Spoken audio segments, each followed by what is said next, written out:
So during this hot day, I thought I would take a little bit of break here in the cloud in the middle of Tirana, Albania, and talk about what the travel situation is like here in Albania, specifically in the capital, but also going outside of the city. And it'll give me a chance to cool down on this hot day in a little bit of shade. Really what it's like on the ground in the pandemic, because you hear different things when you're looking on the news or looking on the websites. What I have found traveling is the best source of information, the most accurate, is to go to the U.S. Embassy websites in whatever country that we're going to, specifically here in Tirana. Looked at the U.S. Embassy website there and find out what the rules for COVID are. The United States government, which is generally pretty worthless to its citizens when you're traveling abroad and you need sort of consular services or anything, actually has stepped up, both under the Trump administration and continuing under the Biden administration, to provide information to the citizens of its country about what the situation is dealing with COVID on the ground.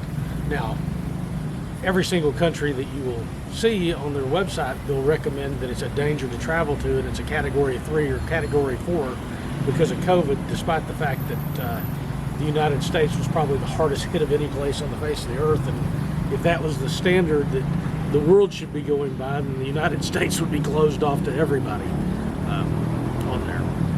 So when we first came to Albania at the beginning of May, there's what the law is on the books, and there's what is actually happening in person on the ground. So the website had informed us that there would be health clearance checks when we got into the country, that there were no testing or quarantine required to enter into the country, and that there was a curfew from, at that time was 10 o'clock at night until I believe it was 6 o'clock in the morning. All restaurants and shops had to be closed during that period of time.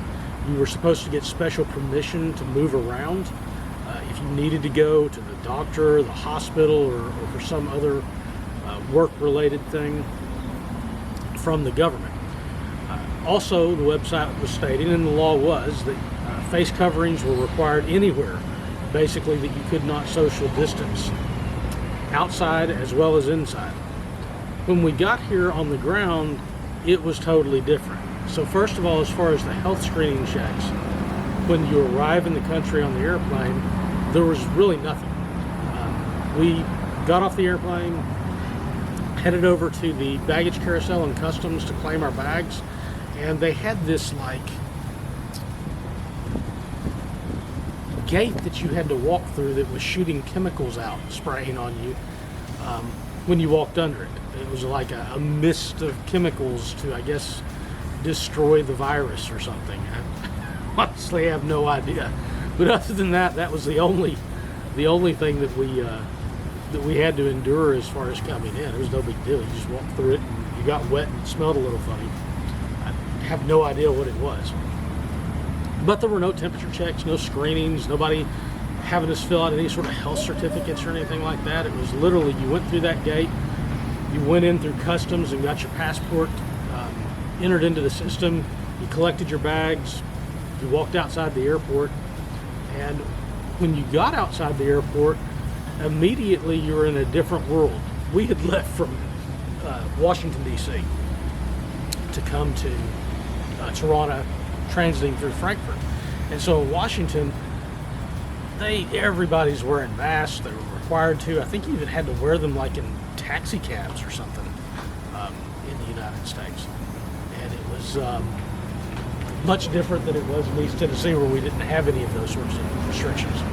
But when you arrived in Tirana, we didn't have any of that. You got out at the airport, there wasn't a soul wearing a mask. I mean, the security guards at the airport had them on, but they were like pulled down below their chin so you could see their face. It wasn't doing anything. It was just like they had them on. And when we got out in town during May, although again the law had said that you were supposed to be wearing them, and we were, because we didn't know how it was going to be enforced or whatnot.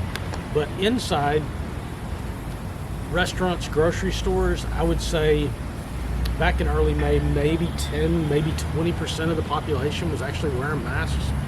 Outside, it was definitely less than 10% in Toronto. And when we went out to the first city that we went to outside of Toronto, which was Jerez on the coast, which we went to the beach at the end of May, there it was like 1% or 2% wearing masks. I mean, nobody was wearing any masks. Nobody was practicing any social distancing. On the buses here in Toronto, people get packed in like sardines. Occasionally you would have seen somebody with a mask, even though it was mandatory. The one thing back in May that I did notice, other than, again, security guards and things like that at the different shopping malls, was the taxi drivers.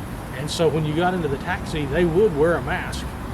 And I would do the same when I would put it on to be respectful, until one day I did that, and the taxi driver told me, no, you don't have to, they're just enforcing it against us.